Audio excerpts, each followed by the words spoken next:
This is the fallen angel Christopher Daniels, former TNA X Division champion and former TNA World Tag Team champion, and you are listening to the TNA Cross the Line podcast. Enjoy. TNA Wrestling, Cross the Line.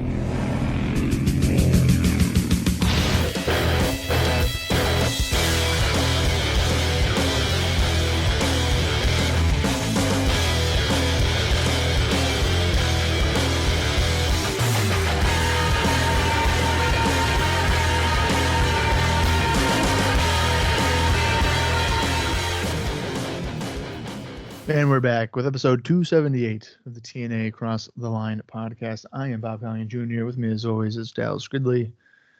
In Dallas, we found out Abyss's secret. That's that he shot his father 3 times in the back, and his father then went into a coma, and he survived. He's not dead. So my question to you, Dallas, is what is the likelihood of Abyss's father showing up on Impact? Wow, I would hate that. Wow. He's dead, so hopefully 0. Oh, he is dead? Or is he just I think he's dead. No, I thought they said that he shot him 3 times and he went into a coma, but then he survived. Oh God. I don't think he's dead. Oh, so he could have. Oh. He could. I think he could technically appear. Unless he died from a different situation. Like something else caused his death. What if it's Father James Mitchell?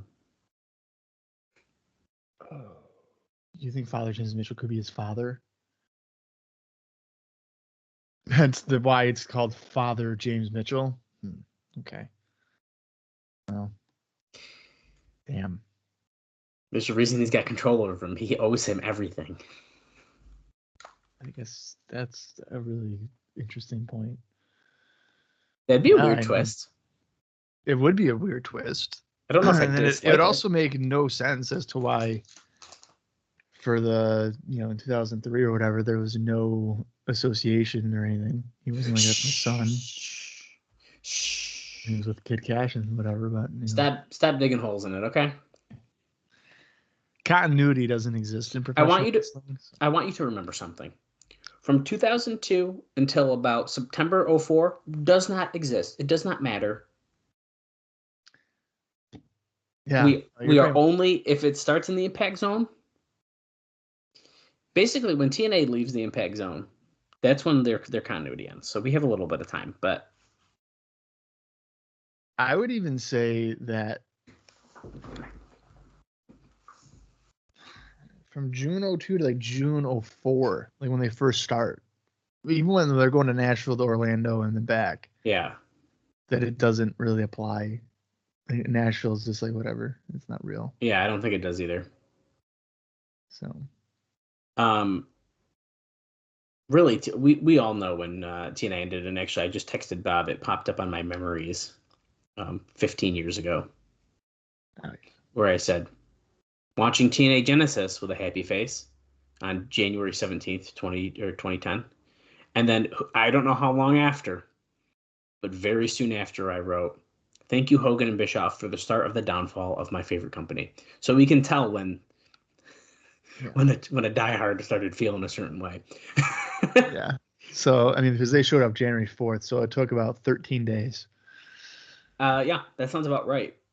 Less than 2 weeks, people are like, oh boy, it's over. Yeah. That will do it. But hey, we're still kicking today. Somehow. I was going to say barely, but that's not accurate because they have been drawing good numbers. I just don't honestly love a lot of the stuff that's been happening. So that's just my opinion. They've been drawing good numbers where? Over, like in different countries, right? I'm not talking about ratings, dude. I'm talking about like they've been getting the crowd has been increasing for them. The what? Their crowd number has been increasing for them. Oh, like live attendance, you mean? Live attendance has been increasing. Fucking why? I don't know anything that's going on there that people would want to go see it. As someone who watches every week, I also don't really know. And mind you, there's a lot of people I like there, and there's a lot of things I do like. But then like Santino is still your DOA. So like what's going on? That's all I'm saying. Anyways, back to 2007, where we like to live, at least for another 2 years or so. Let's do a quick recap from our last episode, January 24th, 2007. Technically, Bob, there was only 2 matches. Jerry Lynn defeated Austin Starr and Chris Sabin and Senshi in 3 minutes and 55 seconds. That was a non-title 4-way dance. And believe it or not, Jerry Lynn did, in fact, pin the X Division champion, Chris Sabin. New champ. Coming soon. And then there was a non-title main event match where Christian Cage with Tomko defeated Christopher Daniels in 9 minutes, 37 seconds. And technically, there was supposed to be another match with Raven and Rhino, but AJ Styles dressed up as Raven and attacked Rhino, and it ended up not taking place. We also, as Bob noted in the beginning, have found out Abyss's secret. Mitchell has challenged him to join them at the prison yard at Against All Odds. We are teasing the consultant with Christian Cage. What else is going on, dude? The Christy Hemme storyline has continued with another interview with BG James now, and Kip got involved again. Eric Young buying condoms for either Tracy or maybe perhaps Borash. I mean, hilarious. And James Storm is like, have fun, guys. Like, it's so very, very funny. It was like also a paparazzi production thing. Like, they were filming it. So I don't know. It was pretty good. That's the kind of paparazzi production stuff I'd rather than like the whole championship series that was just like goofing off the whole time. Yeah, the competitions. Yeah. I liked like the hidden, like, okay, we're gonna film these guys like going to the store and see what they're doing. I mean, that wasn't hidden, but you know what I mean. Like stalking. The stalking thing with Sting was so good, I think. But that's the stuff I like more. So good stuff. You can't forget we have LAX and Team 3D. That's right. Conan, they sent in a video. We've been reading updates about Conan on our shows, so it was nice to see him again after surgery, which they're obviously making seem like Team 3D took him out after an attack, which, hey, I'm all for that kind of stuff. I like that. You might as well play into it. You know? I like that. So we're doing good stuff. I'm liking this. And I think we are heading to a decent Against All Odds card.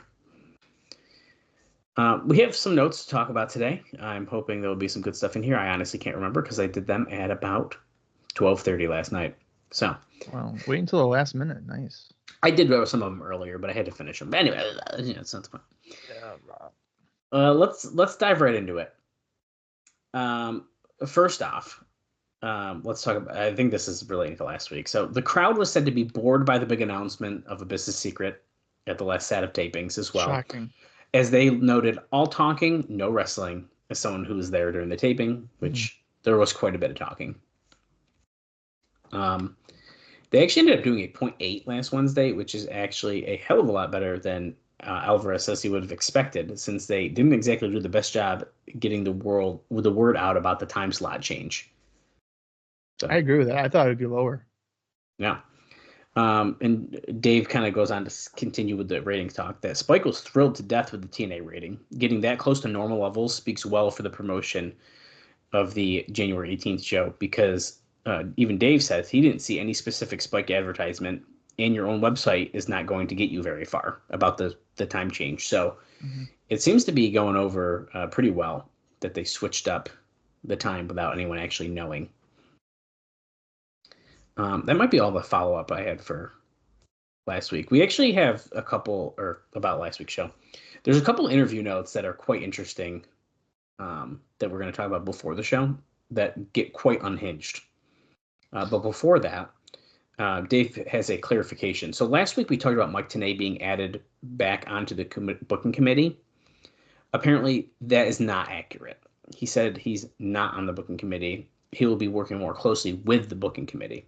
So Jeff Jarrett, Dutch Mantel, Vince Russo are working several days per week writing scripts. Jim Cornette has been asked to join, but as we noted last week, has not agreed to terms.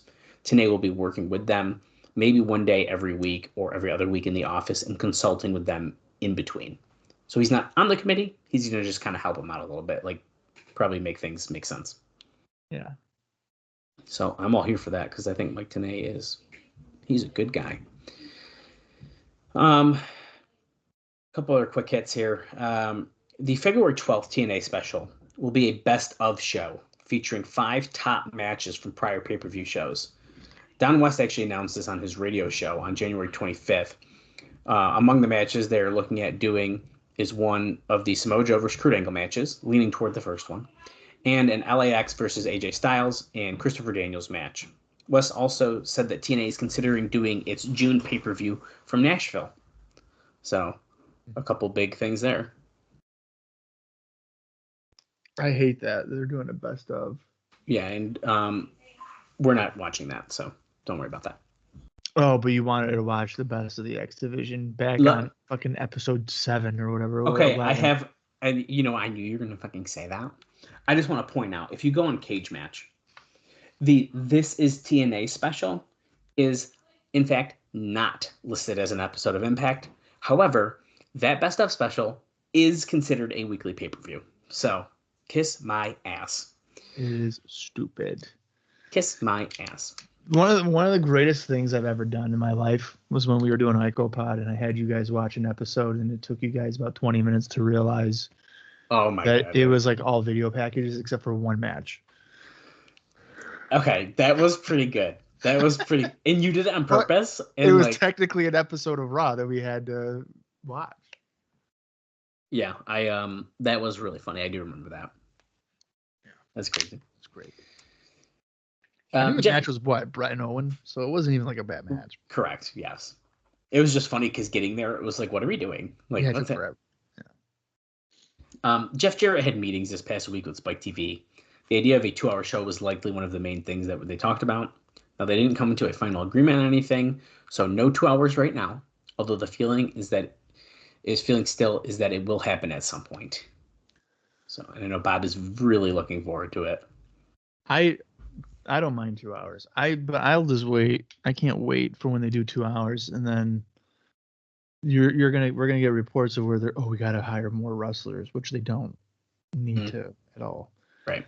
So then what's gonna happen is that you're gonna make it even more of a crash TV for 2 hours, and you're gonna be sitting there going, "Oh, I really wish we had that extra hour. Can we get 3?" Right. You have enough wrestlers as it is to fill a 2-hour show every week. And not even worry about it. Yeah, but they're gonna think that they need to hire probably 6 to 8 more people, and they're gonna be names, I would imagine, like notable names, and then they're gonna have to try to find the TV time, right? Or if any time there's a free agent from WWE, they're gonna fucking bring him in. Every time. I mean, that's what they do now with a 1-hour show. So just imagine what they'll do on a 2-hour show. When that list of 17 people that you mentioned were fired, they'll probably be like, well, there's our fucking 6 guys that we can bring in. The heartthrobs, there's 2. Boom, right there. Perfect. So that's your Turkey. Great.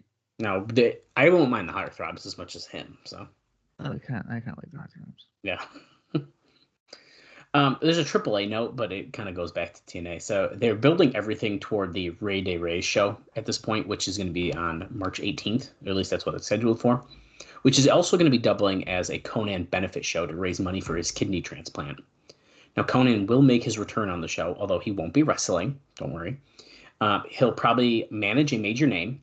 Now, the major name is not confirmed, although Dave said that they've already noted that Kurt Angle's name has been brought up, and he would be the primary choice if Conan and TNA would agree to it. And he would potentially face Cybernetico. So not only has he gotten his hip replaced, he needs a kidney transplant. Conan. Mm-hmm. Yeah, he's a mess right now. He's going through it. He really is. I thought it was just the hip. No, the kidney thing is a big issue too. Still a thing too, yeah. Yep. Jesus Christ. I mean, even if they tell him to wrestle in 6 months, I would be like, dude, just fucking call it a day. Your kidneys are failing. Your hips are fucking broken. Let's wrestle. Stop. Yeah, just go to the announce table and talk. That's all you gotta do. Yeah. This is a Ring of Honor note, and it's the fact that Samoa Joe will be finishing up with the promotion on March 4th in Liverpool, England. Now, TNA made the call several weeks ago, and Ring of Honor was going to make it public later this week. There was talk of keeping it quiet until the end, but the idea was to use the 5th anniversary tour as the Joe farewell tour. It is possible that they may be able to use Joe for an occasional date here and there for the future, but TNA is apparently planning to make Samoa Joe the NWA champion fairly soon and didn't want him doing the programs in Ring of Honor or any angles that weren't in control of, and possibly didn't want people to consider him an ROH wrestler any longer. Losing Joe is a real blow, particularly with Bryan Danielson not being back until May. Now, TNA is still going to allow Ring of Honor to use Christopher Daniels, Homicide, and Austin Aries, although the resilience on all three would understandably be expected to be lessened as time goes by. Yeah, so losing Joe is major. That is pretty fucking big. Not that he was. I don't really think Joe at this point's in the title programs, but he would have some big matches, and I think that the anniversary shows he has some pretty good matches in the future there. Right. Homicide, I don't even know if he's still the Ring of Honor champion, because I know he had a pretty quick run. I guess I could look that up pretty quick here, because I know he wins obviously a final battle, but then it's like a shockingly quick turnaround when he loses the title. Yeah, so he hasn't lost it yet, but actually it's during the tour. The 5th year festival, as it's called. Okay. That's when he in fact does lose the title. Gotcha. Okay. So that right there could probably show, like what you're saying, like, you know, their need or their ability to rely on various names is going to have to dwindle because of TNA's usage there. Right. I'm actually surprised. I mean, I'm looking at it right now for Homicide. Like, I'm not going to directly spoil anything.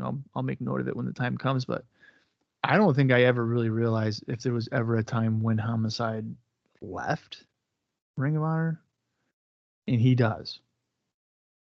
So that is interesting. Aside from a couple of shots in the future, but that's probably because they worked with TNA to do it. So he's gone for a little while to focus solely on TNA. That is quite interesting. I never noticed that. I don't remember fun facts. We like learning. Yeah. Okay. I have 2 interview notes that are quite wild, and then it's time to get into the show. Okay, you said it was unhinged. I think they're both unhinged. Both of them are unhinged. Like, they're pretty crazy. I was reading these and I was like, whoa. So are they active workers right now? Oh, yeah. And we're going to start off with the Kurt Angle interview on Bubba the Love Sponge. Oh, fuck, Kurt. What are you doing? I think the other one's worse, but this one gets pretty crazy. So okay. He was on Bubba the Love Sponge this week. Now, I'm going off of Alvarez's notes because he kind of does quick hits a little bit easier to go through. Okay, now before you start, Bubba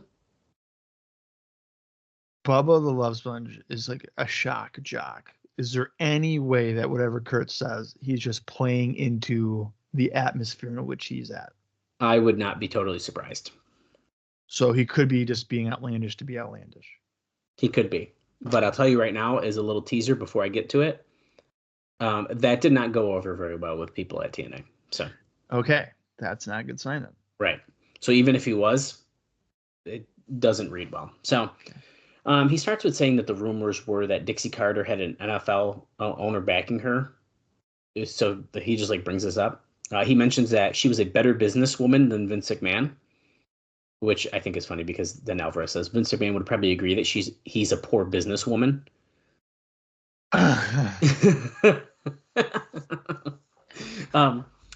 Kurt Angle claimed that she'd contact Hulk Hogan. Hulk Hogan will never come to TNA. Alvarez says, "I promise you that," which is hilarious in hindsight, so I had to bring that one up.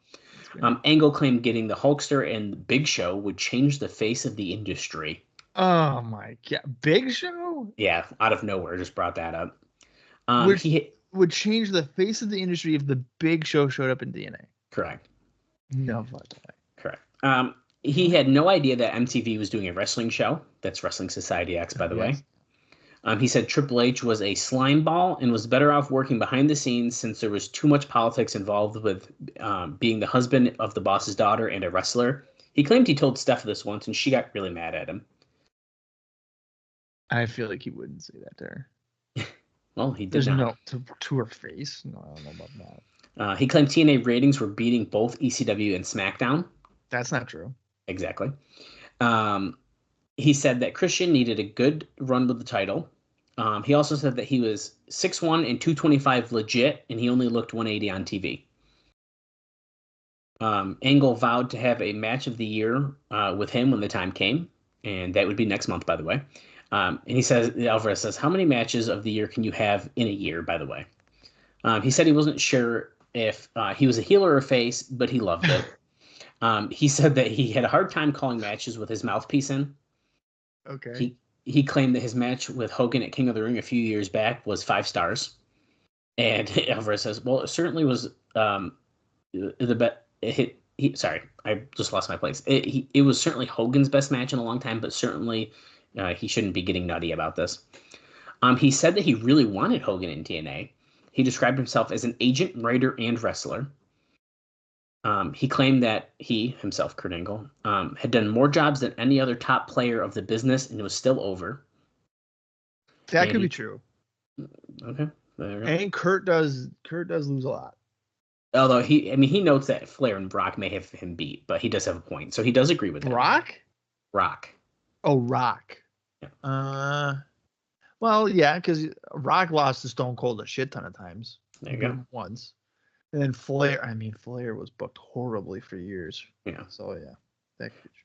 Yeah, and he ended with telling Bubba to get Tito Ortiz on the line next week so they could work out details of a shoot fight. Yeah, okay. So the way this interview ended up reading was that a ton of guys in TNA have come to the conclusion that Angle is insane, and several folks have said that they used to love the guy and now can't stand him. He's really rubbed people the wrong way with his claims that he's the best wrestler and shooter to ever live, plus all the crazy rants on the radio. One person in WWE who worked with him quite a bit insisted after hearing the Bubba show that Angle used to be a really level-headed guy. Well, Percocet will do that to you. Yeah. So that will change a guy. I'll also say it does seem the way Meltzer writes about this, he actually did this 2 days in a row. So it was a 2-day interview. Okay. And I don't think there's anything necessary. I've read through Meltzer's, but I don't think there was anything major. I think it's absolutely hilarious that Kurt is like, I don't know if I'm a good guy or a bad guy. Yeah. Because join the fucking club, dude. Yeah. Same, bro. You're like coming out of the good guy tunnel, but you're a fucking heel. Like you're acting like a heel. We don't know what is going on. Exactly.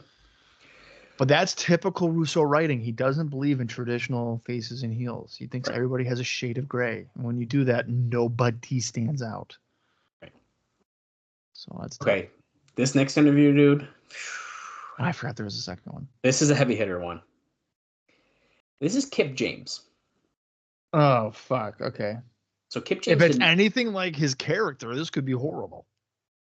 Yeah. So Kip James did an interview that will make him friends. That will make him friends with management, which is the most sarcastic you can possibly write.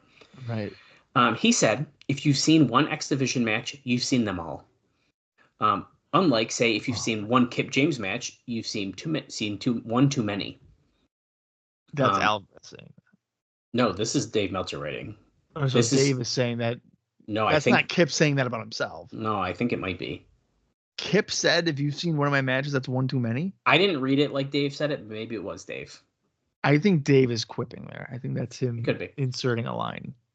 Kip did put over LAX. He said TNA gives the fans too much in an hour and doesn't leave them wanting more.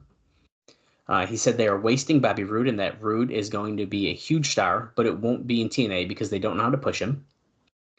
Kip then joked that he'd probably wind up fired from TNA after this interview. He said he'd leave TNA in a heartbeat if WWE made him a good offer. He said he left WWE on good terms, and he was just one of the victims of WWE trying to refresh the locker room. And then Dave says, "Are wrestlers the most naive people on the planet?" He said that women have no place in wrestling, which is his current gimmick, so that might have been in character. That's got to be a character. But then he did put over Miss Texas and Luna as being the only women who can wrestle. But Dave says, "It must be fun to be living in 1999. He said that he didn't like Lita and said having the ugly-ass girls of TNA in a women's division would be a big waste of TNA's already limited TV time. He said getting Angle was a good thing. He said regarding Angle versus Christian, he said they really doesn't want to see it, and when he'll probably drive home before the match starts. Then he said that he didn't like to remember when the next pay-per-view is. Now he just didn't remember. So he doesn't remember the pay-per-view. He's going to leave before Angle and Christian. So he's already beaten their main event down and basically fucked the X Division and all the women that TNA have. So it was a great interview. That is just... It's unhinged. That is incredible. Unhinged. Now, here's the thing. I don't agree with putting down the X Division like that, especially when it's like kind of a main draw Right. with the promotion.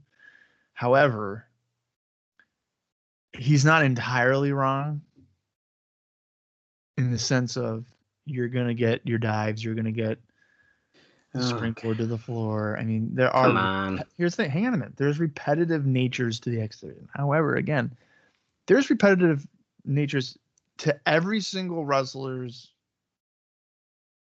match ever. Like Kurt Angle does the same things every time. Yeah. Kip does the same things every time. This isn't just to the X Division. I'm under the belief that he should not be shit talking the company he works for this badly. Right. I mean, this is like insane. This reads like I want to get fired, so I'm just going to say what I want. Which I think we've kind of almost discussed with the whole Voodoo King Mafia trying to trash talk the X thing, because you know that they would clearly love to be a part of that. Oh, yeah. Oh, yeah. And the fact that he's like, if the WWE even gave me a decent offer, I'm going. I would quit. I would quit tomorrow. Right. That's craziness to say that. Yeah, I would have a problem with that if I was a manager. Against all odds, I'd have Christian Hemme beat him. It's like a punishment. I'd be like, you're gonna lose, dude. That'd be kind of hilarious, wouldn't it? Yeah. And then when he doesn't want to do it, I'll just extend his contract like I'm Tony Khan, and he can't go nowhere. That's pretty funny. Yeah. Well, that's wow. That is my pre-show notes. Those were two crazy interviews. I was kind of like couldn't believe them when I read them. I was like, wow, we're really going hard this week with those. We have a couple small like quick hit notes for the show, including Kurt Angle's involvement with New Japan and some other fun things like that. Actually, it's really mostly Japan notes. It's for the show, so there's only a handful. And actually, I do have a VKM note, but I'll save it for the show. So, yeah, that's it. I'm ready to get into the first show of February, Bob. Oh, boy. Should be a doozy. Let's get into it. The approximate runtime is 42 minutes. If you want to watch along with us, head over to the TNA Plus app, or you can find it in your own personal collection. I'm going to count down from 3. And when I say play, that will be when the show begins. So here we go. 3, 2, 1, play.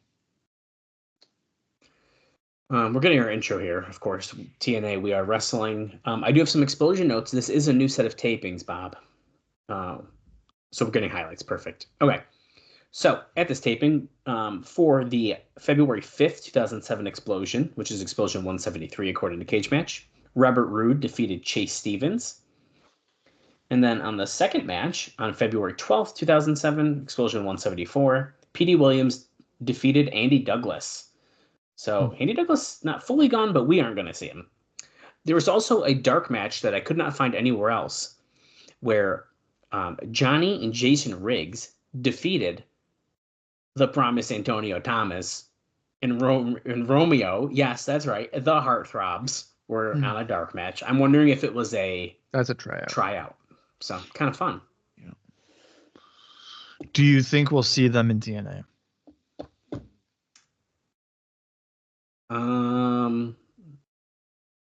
I wouldn't be surprised. Okay, we're seeing a video from last week after Impact was done. This ambulance is back, and Abyss and Mitchell open it up, and there's only Sting's baseball bat. Wait, inside. no. So that was from when he was burnt. They went to go get more of him, and then he was already out of the ambulance, and just the baseball bat was there. Oh, I thought they said it was like after. It was after the fireball was thrown. Oh, okay. Well, the ambulance drove away, so how did that work? They ran it down. They opened it up, and he wasn't in there. Okay. Could the Heartthrobs be a team that Christy Hemme brings in to fight PG and Kip? Wow, I don't hate that at all. I mean that could be dude. That could easily work. Yeah. The thing is, correct me if I'm wrong. I might be really far off here. And just knowing Antonio Thomas, that we have AJ Styles versus Samoa Joe tonight. Yeah, we sure do. Holy shit! In Jim Mitchell's challenge. Okay, the Heartthrobs are not bad wrestlers. Antonio's not a bad wrestler. I don't know about Romeo. I guess I can't say I've never seen him in a singles match. So look at that Against All Odds poster behind Borash. Romeo is definitely a WWE. Bob Backlund's here. He sure is. And so is VKM. And who's that? Is that Eric Young? Oh my God, it's Chris Sabin. He's acting like an old lady. He's got glasses on, he's spitting, he's acting sick. Oh. He's acting like he's Jerry Lynn because he's old. Yeah.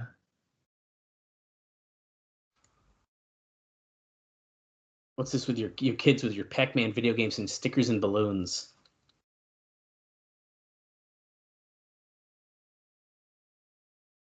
Back in my day, we had two-sided rings made out of sheepskin and cow testicles. Jerry Lynn doesn't live in the past. He lives in the future, so. Okay, so it's official. Jerry Lynn's getting a title shot. As he should. Why is Backlund here? Backlund probably doesn't even know. There's also a giant VKM sign like on the wall. Yeah, why is that there? I don't know, but we have an X Division showcase to kick this off, and there's SoCal. Yeah, she's got the personality they always talk about.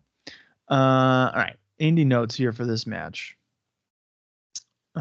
Jay Lethal, back on January 19th, he defeated Jason Cage in a Super Indy 6 qualifying match for IWC's A New Beginning 2 in Elizabeth, Pennsylvania.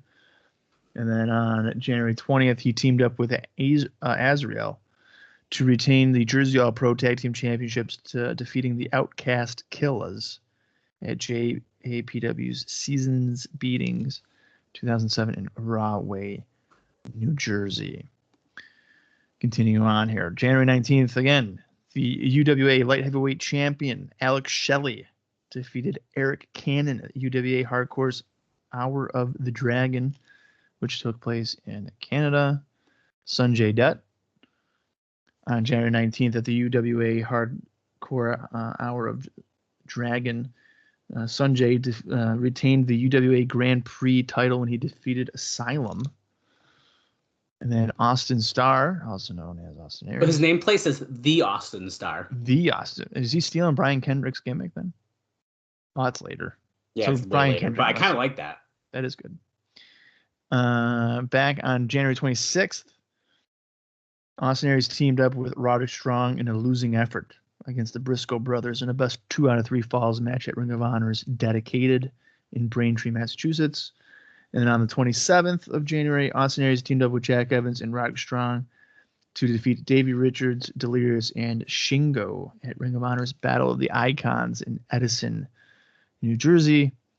And then lastly here, Jerry Lynn on the 27th of January competed in the Psycho Circus 12-man where he teamed up with Maverick Plasma, the BS Express, and Mason Rage, losing to Dan Dynasty, Dickie Rods, Jamie Van Lemire, Mega, and the Angus Brothers. Wow. Now, if you're wondering what a circus match is, it's basically like a cage with a bunch of weapons, and there's tends to be just absolute mayhem. You can watch a few of them on NYWC's YouTube page if you do wish to see such a thing. I don't believe the 2007 version, however, is on there. Okay, there's a lot of indie notes. That's the rest of the show. I don't think there's any more. Well, a lot happened during the indie notes. So Alex Shelley came out with a DVD and handed it to Mike Tenay and Don West. Don't know what's on it. Just handed him a DVD. Chris Sabin has come out in his robe and walker, and he's like, "I'm Jerry Lynn," and he's walking around like an old man. I'm Jerry. We also saw a pop-up at the bottom of the screen for the This Is TNA special that is happening that we were just discussing on Monday at 12 p.m. Or I think, did it say 12 p.m.? 9 p.m.? I don't remember when it's happening. Must be 9. I don't know why I said 12. I would be surprised if they did that in prime time. It's just a best of. Like, who cares? People are used to watching wrestling around that time, and there's no wrestling on, so. Yeah, I guess so. We've already seen a lot of tags in and out here. Currently, Austin Starr and Jay Lethal are in the ring. Since we already saw VKM, I'm just going to read you their note, because I don't know if we'll see him again, because I feel like that was a very quick, like, nothing segment. So, a great only in TNA moment. Now, VKM really did go to the Alamo. Remember that segment a couple weeks ago? Yeah. But they went on, I believe, a Saturday afternoon to tape. Now, they claimed on Wednesday, it was going to be Wednesday at high noon. Well, apparently a bunch of fans actually went to the Alamo that Wednesday at high noon. So when they showed up, not only was Shawn Michaels not there, but VKM had no showed as well. Because they made the challenge, like, hey. Right. Yeah. So, I mean, it's goofy, but. Oh, I lied. There's more indie notes, but it's for Joe and Styles, so be on the lookout. Huge dive by Jay Lethal, taking out Shelley, Jerry Lynn, and sort of Austin Starr. By the way, I mentioned the Against All Odds poster. It's a giant picture of Christian Cage and Tomko. That can't be what they used on the DVD. No way that's the DVD. I would have remembered that. In about 2 episodes, you will find out what the DVD is. Oh, Chris Sabin. He's wearing a diaper.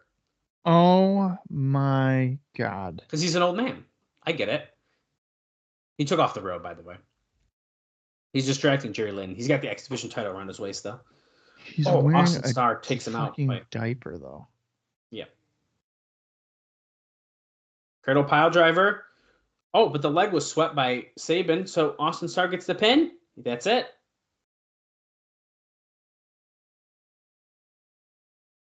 Also, it looked like Lethal distracted Slick, which is weird because in a match like this, there's not really a DQ.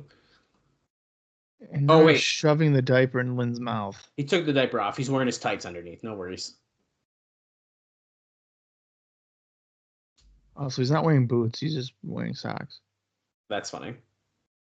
Wait, Alex Shelley, Chris Sabin, and Austin Starr all beating down on Jerry Lynn. Oh, Senshi makes the save. Senshi the babyface. And he gets the music. Are they pushing Senshi as a babyface now? I kind of think they are. Well, he's supposed to probably fight Austin Starr, right? At some point. Pump. Oh my God. Is that a hint? Oh. Is that a fucking hint? Yeah. Okay. If you missed our end of our last episode, the pump hit makes a lot of sense now, doesn't it? Yeah, sure would. Big reward in this review. So apparently, just so you know, this segment was actually taped previously. He was not at this taping, Tomko. Tomko will air on television that was taped this week, but he was actually on tour with New Japan. They taped a segment or two with him at the last set of tapings. So when we see Tomko, it's not going to be live in the Impact Zone. Got it. Twist. Islip, New York, over LAX. What is this? LAX is visiting a pizza shop. He's got Paparazzi Productions with him, by the way. Right. He's running through. It's like empty. Business is slow. I'm looking for Nick. He's looking for Nick. They're in the kitchen. Nick is like, "Hey, what are you doing here?"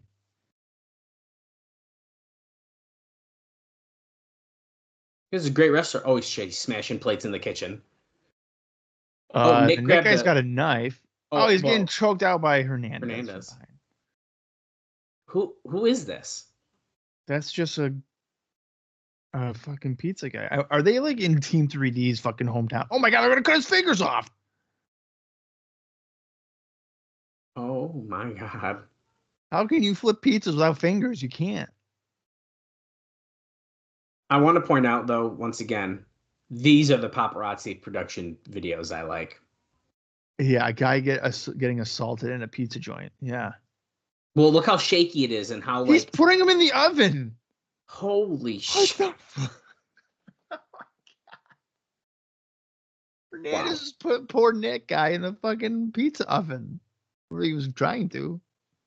Wait. Okay. A family in their own backyard. So he's saying that Alex has gone too far against Team 3D thing, so it's a family member. How does no one call the police? Oh, yeah. February not getting arrested. 9/11, February 12th, Bob. Here comes Samoa Joe. Well, they better put on some good pay-per-view matches. Have it on prime time. We will we'll discuss after it. I guess on our next episode we'll probably talk about it, right? It'll be after it, so. It will. So what's this? Oh no, it's not. We'll talk about it after Against All Odds. My bad. I was looking at the 07 as if it's February 7th, but it's not. It's February 1st. So Mojo's in the ring with a microphone.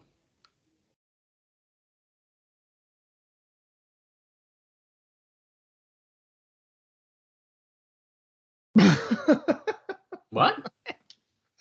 Apparently, Tomko is backstage babysitting somebody, and that person is not me because you're in the ring, Joe. That's funny. Talking about? That's funny. Oh my god, he's babysitting. Was not me. I'm a big boy. No, he's gonna kick something. He's gonna kick his ass. Oh, on screen. Hey, Joe, it's a champ. Didn't mean to interrupt you. A lot of rumors going around. Are you my consultant, Joe? Are we in cahoots? Are we? Are we? Are we? We both know the truth, don't we, Joe? Okay, I kind of like the mind games that Christian's doing. I do. I like it. I already like this run with Christian. It's only been a couple weeks, clearly, but it has a way better vibe than when he first won the title. Oh, it's so much better than his babyface run, yeah. And even though he's probably getting screwed soon, I just think it's been a lot better. Oh, a third hit in tonight. Or did you already get it? Oh, see, we caught the hint, Bob. I think it's the pump. We caught the hint. These are good. This is good. The mind games and gaslighting. Like, did you already get it? Do you want the hint, or is it you? Are you sure it's not you? We both know we're in cahoots. I really like this direction with Christian. We're outside of Jim Cornette's office still. VKM. I don't know if Christian's gonna get screwed over though, because Kurt even said in the interview that Christian should have a decent run. That's a good point. Oh, you can text Christian Cage special consultant. It's TNA Bob Mobile. Is that what Bob's doing on his phone? Is voting? Yeah, he has to be. You think it's gonna be Goldberg? Oh my god! Type the word gold to 2500. If you think it'll be Brock Lesnar, 30. Type in 2500. If you think it's Samoa Joe, it's 3 zeros. You're only saying two. I said 25,000. 25000. Thank you. If you think it's none of them, I'm only saying that just in case if people fucking vote. True, you're right. I'm sorry. And no, I would not. I did not vote. James Storm and Miss Tennessee here. I don't think I've ever voted on one of those text things ever, even for American Idol. I don't think it was a text thing, but Taboo Tuesday, dude, I was all for that. I think that was online. I think it was too, but you could do that. You know, Gal, I beat up a lot of women in this business. So, girl, you better get ready to get your butt kicked. I would definitely hook up with Miss Tennessee. Oh my God. Here we go. Wait, Eric Young? You didn't tell anyone what happened last week, right? About the rubbers? He's like, oh my God.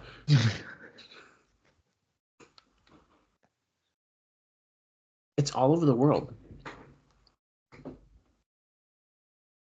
The world. The people watching this show, Eric Young's looking at the camera like, oh shit, they know. That's going out to the world.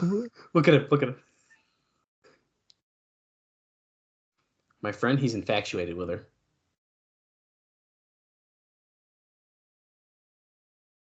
Oh, Chris Danby just barged in Jim Cornette's office, and Kip followed her, and BG did not. Oh, there he goes. That room does not have a light on, by the way, just for the record. Yeah. So what is Cornette doing in there? I don't want to. He's inviting people to the hot tub. He's ordering Wendy's on his DoorDash phone. Okay, we're outside here. Jim Mitchell with Abyss, and I think Letitia's there. That's Letitia, and I feel like that's the worst person to have with them because she could get killed. You need to put a stake through his heart and send him straight to hell. I want you to send him straight to hell tonight. You bring him back to me. Find Sting and bring him back to me. I don't think we're going to see Sting, but okay. Okay, we're getting a highlight package about the Eric Young and Robert Roode Inc. situation.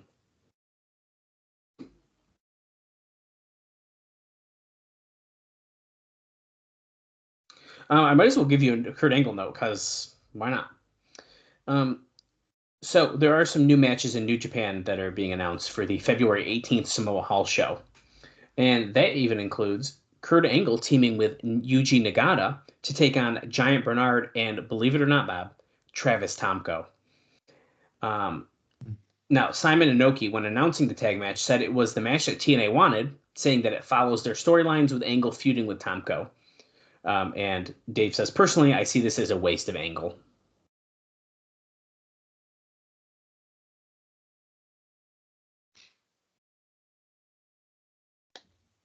Chief Executive Offender, Miss Brooks, is accompanying Robert Roode out right now. And also, I guess I'll just follow up with this because it has the same guy in it as Robert Roode's coming out. Bob says, or not Bob, Dave says, I don't know that there's anything to this, but in Japan, Yuji Nagata is saying that he's looking at coming to TNA on the February 26th TV taping.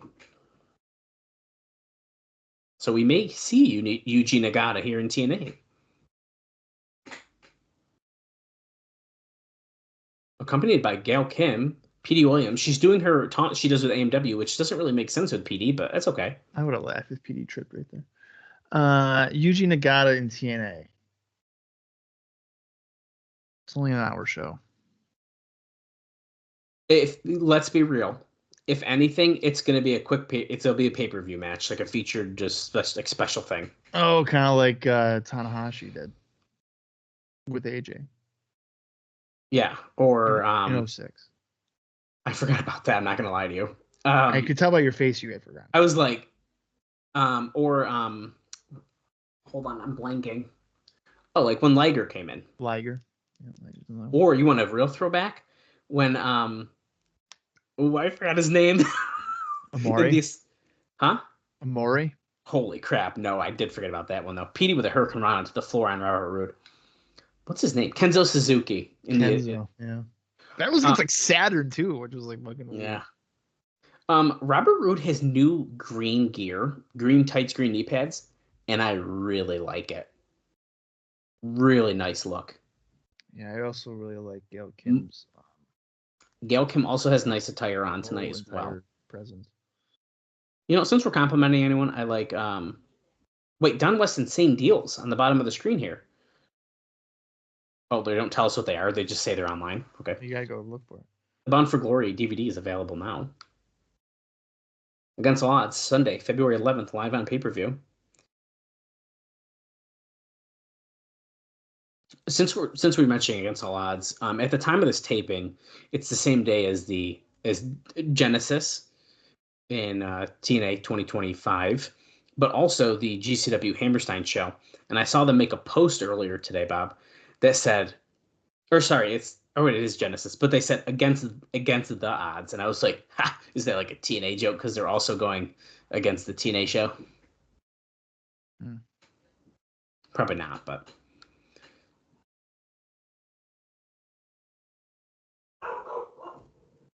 Robert Roode wrenching on the arms here of Petey, but Petey's getting to his feet with the crowd behind him. Drop kick to the back. Roode over the middle rope. And a nice little drop kick there. Oh, nice spinning heel kick.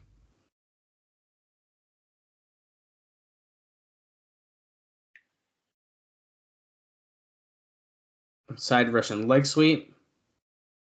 Gail Kim grabs Tracy, going after her. Tracy's pants almost fell off. You just said that's almost a wardrobe malfunction, wasn't it? Gail is looking. Who's this? James Storm. So super kick. Beautiful. She's not even hot. She's looking beautiful. Well, James Storm just hit a super kick on Petey, and Robert Roode gets the pin. Here comes Miss Tennessee as well. Why do I like how James Storm looks right now? He's got a good look right now. Miss Tennessee's beating the shit out of Gail Kim right now. I don't know how I feel about this. Two hot girls are fighting. This is not good. 3? No, Tennessee and Gail. Tracy's not really my type.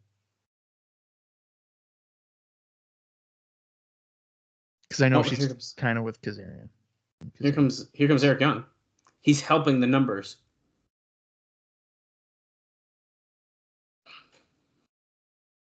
Oh, Young just slammed Miss Tennessee. He hit a drop kick. What in the world? Is he gonna hit Miss Brooks? He's got his fist cocked. Oh, he let go. He let go of her arm. Roode's like, "What are you doing?" Oh, he just shoved Miss Brooks. Oh, Eric Young protecting her. He just shoved him, sorry. Is he in love?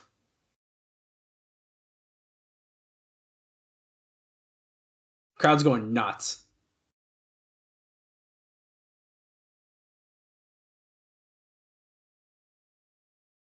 Oh, look at it. He extended her arm. She's taking Eric Young by the arm, and wait, Robert Roode looks happy because the plan might be working.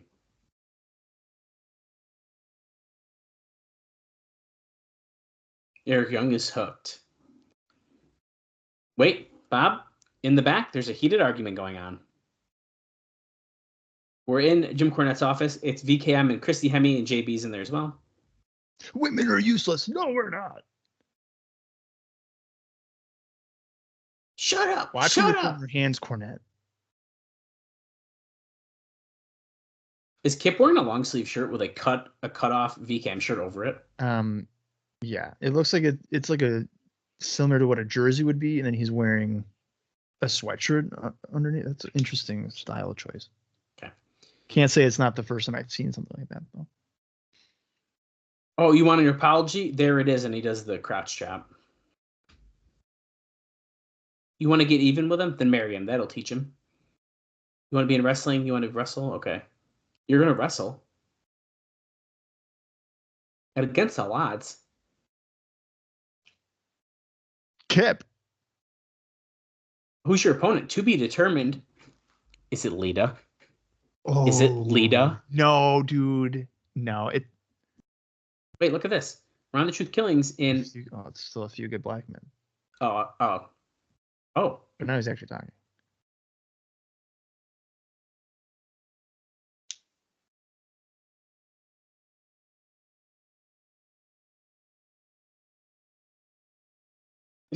So he's just reading lines or movies. on the Farilla, on the DL. For shizzle. Okay. So Ron Killings has obviously been given this gimmick where he's an aspiring movie star now, but all of his movies end up flopping. So, for example, we've already seen, as we just saw there, they will show a photo in movies like A Few Good Black Men and Rocky Balboa. In this business, always 30 years behind in the times, or only in this case. So, this is his new gimmick. It's official. That's the note. Oh, here you go, dude. Official lockdown logo. And it's really just the image of it in the arch. But also, as the business music is hitting now, what the fuck is that? That's my final note for the show.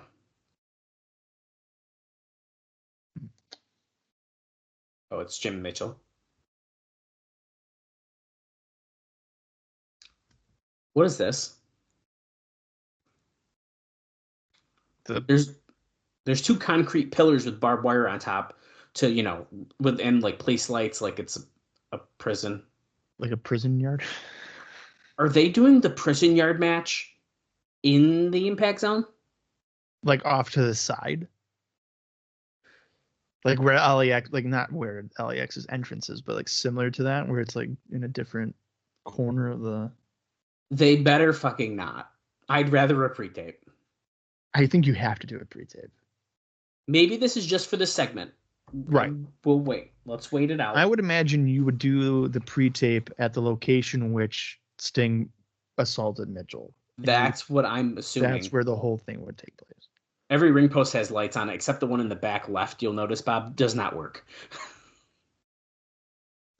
See? That's not good. It's like, it's going. It's going, but not lighting up. I wonder if there was somebody backstage like fucking pissed that was not working.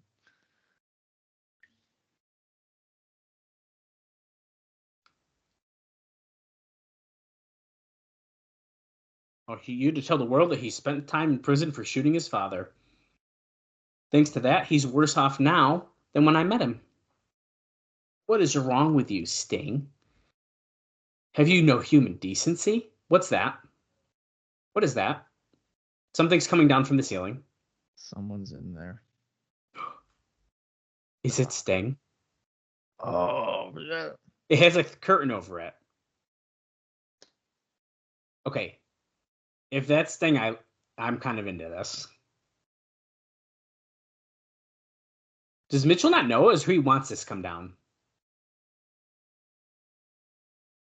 The milk has not run out of my cash cow yet. It's better to be used than useless, is what he told Abyss, he says. So he's sent Abyss to Sting to find him? Does he not know it's there? He hasn't looked at it once. He basically called.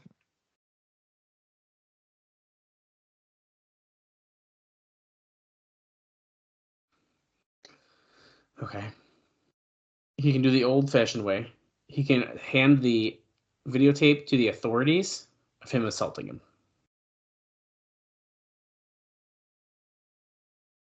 It'll get him 15 to 20 years, which will make a great impression on all these stingers. Okay, he knows it's here now. Or you can do it my way. You can come to Against All Odds. Okay, there's no one inside. You can face Abyss in a prison yard match. And it's just a shark cage? It's like the fucking cage when they do King of the Mountain. But it's obviously different, but it's the same. It's the same idea. Design. Yeah. It's not chain link is the difference. Right. It's bars.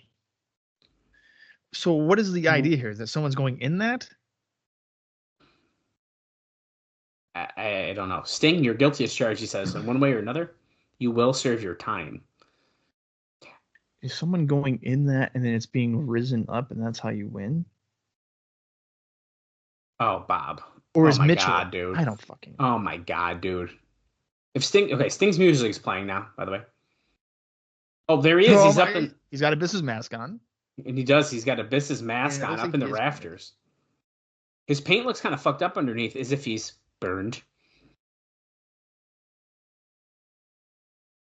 I'm willing to bet you right now That was not Sting. I'm just saying. You don't think that was Sting? I don't know if it was. I don't know. Christopher Daniels, really weird package here. Look at this.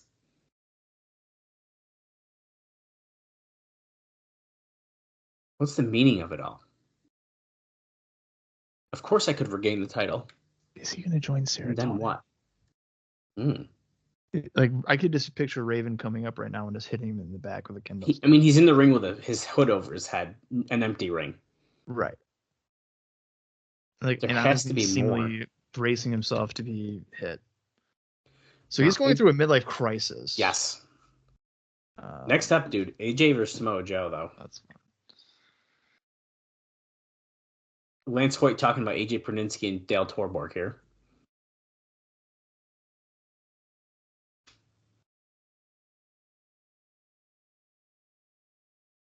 You have no idea what I've done. Professional wrestling is my life. This promo, you would act like as if this has gotten a ton of focus on television, and it has not. Right. There's the chair shot where there's two different chair shots, Yes. which confuses my last week note even more. I think because looks like one is on Impact, because if it was the pay-per-view, it would have had the pay-per-view name on the video screen. You're right. Coming up at Against All Odds, it's Base Brawl. Lance Hoyt, David Eckstein's in his corner, and against Dale Torborg and AJ Prudzinski's in his corner. So we are doing it on pay-per-view. Who's that? Johnny Damon. Oh. It's like as if he saw the camera and he was like, oh, fuck. How do you know who that is? I know sports, man. AJ fears Rhino. If anybody listening, this is post having a beard because he's with the New York Yankees, so he is not allowed to have any facial hair. That's a thing? Yes. I think the only thing they can have is a mustache, but not a beard or anything. Actually, I don't even know if they can have. I don't think they can have a mustache. Well, Don Mattingly did. Okay, so maybe they could. Devon is very serious right now, brother Devon. His brother's with the family. He usually does most of the talking, so he's very somber after what you did, LAX. Me and my brother would never disrespect somebody's family. They attacked Conan. Next week when my brother comes back, there's going to be some hell to pay. I can guarantee you that. This ain't about the NWA tag team titles. So we want a match where we're going to beat you, but it's not for the titles. Next week, you're going to teach them about respect. I'm done. Okay? About at 33 minutes and 39 seconds, we head into the main event here as AJ Styles is coming out.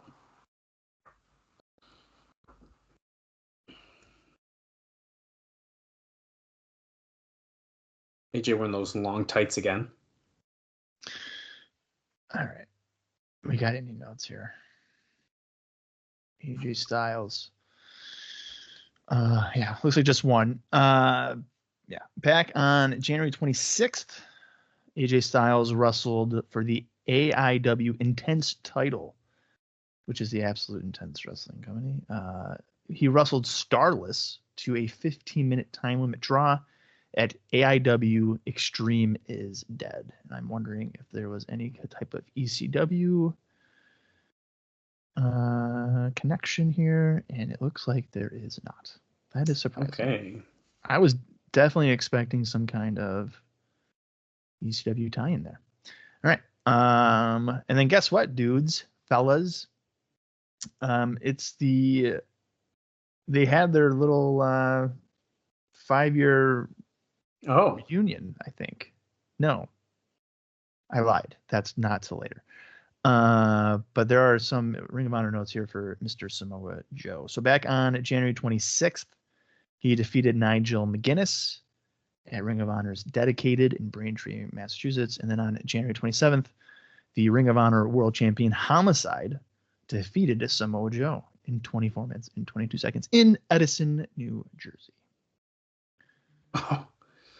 Styles joking around doing fast feet, and Joe just gave him a nice right hand. Now, this is, of course, not the first time these guys have met in TNA. However, It's the first time since they've both kind of been out of the X division, I think, right? What's that? It's not the first time they've met, but the first time since they've been out of the X division. For Ring of Honor? No, TNA. Oh, you're talking about fucking AJ. I thought. Yeah. I'm sorry. I thought you were talking about something else. Outside of the X division. I don't think they fought since they've both kind of broken out of that.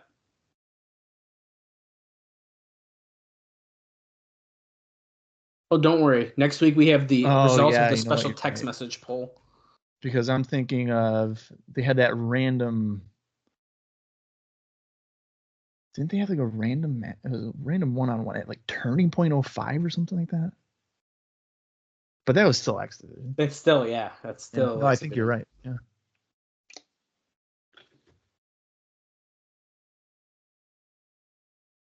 Andrew Thomas is our ref, so he's definitely getting knocked down. AJ had control, but he only got a 2 count there. Now he's throwing Joe into the corner.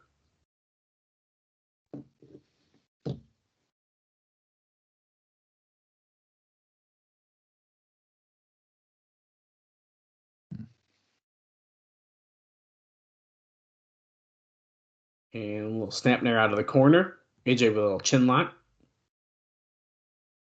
Or a headlock, I should say. He's under the chin, though, so Joe's definitely going to pass out.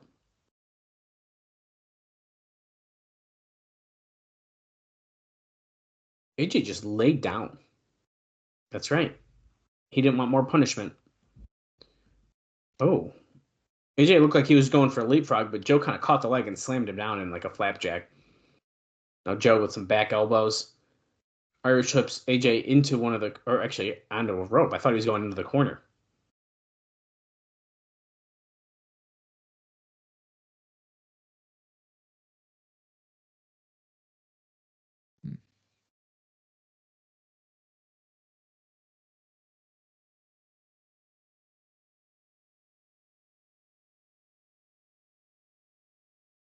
And oh, Styles gets thrown to the floor and looks like he might have tweaked his leg. No, yeah, we've seen this before. Thank you, Don. I was just going to say that. We know how he is. He's a big fibber. He's the kid who cried wolf. Oh, Rhino attacks him from behind. Referee is letting it go, though. Throws AJ back in the ring. Rhino slides in as well. Oh, now Joe's and Rhino trading punches. Irish whip. Okay, the bell has rung. DQ. Look at this. Styles not limping now. He runs out as Rhino chases him through the tunnel. Okay, match has been thrown out. It's a no contest. Joe throwing a chair into the ring. Grabs a microphone. So we just basically got nothing here. I mean, it was a decent match up until they stopped it. Oh. Until Christian Cage gets his ass in the ring and faces me man-to-man, I am not leaving. So he needs to know this consultant crap. His music's playing, so I bet you we're going to have a quick commercial or something before we... Oh, I'm sure, yeah. Oh, no, we just cut to backstage where Kurt Angle is walking to the Impact Zone. There's the commercial. I would not just walk by Letitia, by the way. I'm saying. I would at least acknowledge her. You know, I'm getting tired of this Christian Cage Samoa Joe charade. If you're going to screw me over, Joe, why do you want to wait until against all odds? Why don't you do it right in front of my face, Rom, right here? Just to me? You're nothing but a bold-faced liar. And Joe got up. That just threw him. Oh, right hand. See, but Joe's not helping his case here.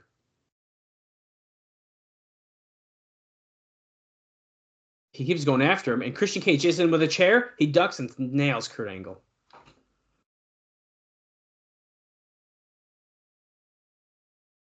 Oh. Angle's wiped out. And look, he's putting his hand out. He's going to shake Christian's hand. Middle fingers.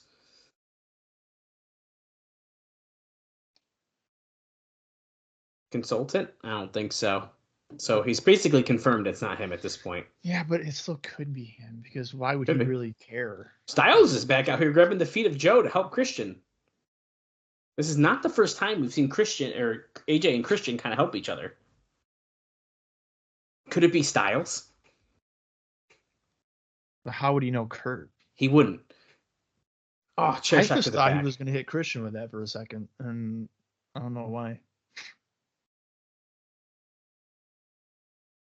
This is unbelievable.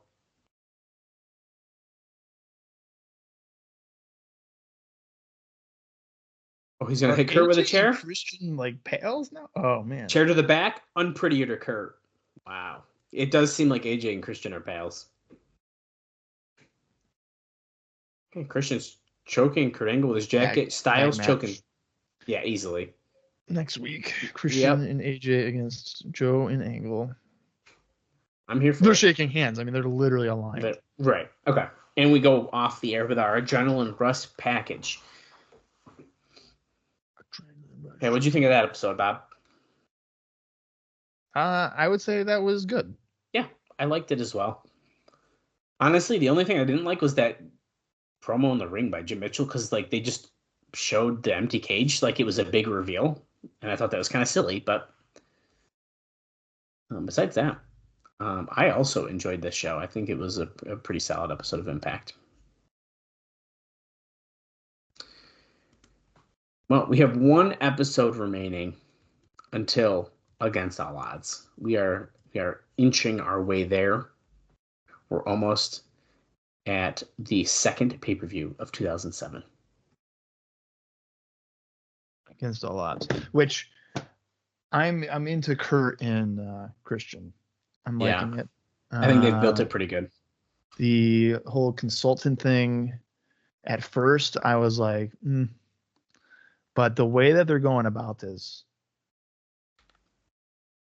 I think as a viewer that you're realistically thinking it's still going to be Samoa Joe. Yeah, the mind games they're playing, I think, are being done very well. Yeah, and the thing too is that, and I think we've kind of noted this, is that technically, I think that TNA brass are seeing Samoa Joe as the heel and Kurt as being the face, which still kind of blows my mind with the whole how everything has transpired. So, and Joe really doesn't care about fucking anybody. So if he beats up Cage, I mean, he beats up Christian Cage, big whoop. You know, right. He doesn't have any sort of loyalty to him at any rate. Yep. But with the pump on his on Tomko's shirt, I think that's like a little Easter egg type of thing where it's like, as Christian said, you're gonna get another hint tonight, or did you already get it? Or did you get it? Right. That was, dude. I'm telling you, these mind games, really, really well done. I do really like it. But here's the thing: if Scott Steiner is the consultant, I don't see how there's any connect. I mean, they were briefly in WWE together, but on separate brands, so there was no. But remember what he said. Or amateur wrestling part. Exactly. Okay, he said you guys wrestle similar. He basically said you have the same kind of style. Right. That's true. And that, I think, is the biggest thing that they have in common. Yes. No, you're right. You're right. I think I'm focusing too much on. I thought he had said in part of that you know him really well. I think they sort of hinted at that fact that they do know each other, but then that's the only big like question mark where it's like, sort of. But the wrestling style thing, you know what I was kind of thinking was the hint last week too, and maybe it was just me like reaching, and maybe it's looking back on it, is Tomko wearing the sunglasses? Oh, fuck. Yeah. Was that the hint, technically? Because he does very obviously put him on. God. I mean, that's why I love watching wrestling, like years after the fact, whatever, and with somebody else, because like I don't catch that type of shit. It's like I'm surprised I caught the pump shirt thing. Like that blows my mind. Like I'm not good with details like that. It's like rewatching a show or catching stuff that right, that you wouldn't have caught. So yep. it's I'm kind of liking this direction. And you know what? I didn't know if last week I was like, yeah, I don't know if I like this idea that he's getting re-signed and could be it. But with these hints and stuff, it could work. I think Okay. it could work. Yeah. So now here's the now. Let's just say let's say it's Steiner. We're gonna work under the assumption that it's Steiner. So and now with AJ working together, so you have a 4-man thing here. It's Christian, Steiner, Tomko, and AJ. That's a lethal lockdown team. Yeah. So then on the other side, you would have, I'm assuming, Joe, Sting. Well, maybe not even Sting. Well, they might add Abyss with Cage. They could. To make it.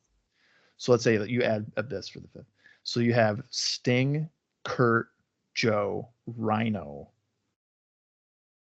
And then I just blanked on I had the 5th one. I'm fucking blanking on it now. Could it be, this is a shot in the dark thing. Could it be a good Christopher Daniels? No, I know who it would be. Fucking Jarrett, dude. Oh my God. We've been waiting for his return. Ooh. Sign me up if that's Lethal Lockdown, dude. Sign me up. Unless you put like Team 3D and LAX in there. That could but be I would think they would have interesting too. If they're gonna go to lockdown, they'd probably have their own thing. Yeah, yeah. I mean, that's even heating up too. We didn't even mention that again, but the attempted murder. Yeah, I mean, literally. The guy Nick. Nick. Yeah, so that's heating up really quick. Homicide was threatening to cut his fingers off, and then they were like, put him in the oven. Trying to throw him in the pizza oven. It's crazy. What are we doing? Crazy, dude. Fuck. I'm here for it. For the couple things that are like weird and like question marky, the rest of the show, I think the stories and stuff are really heating up, and I think they're done pretty well.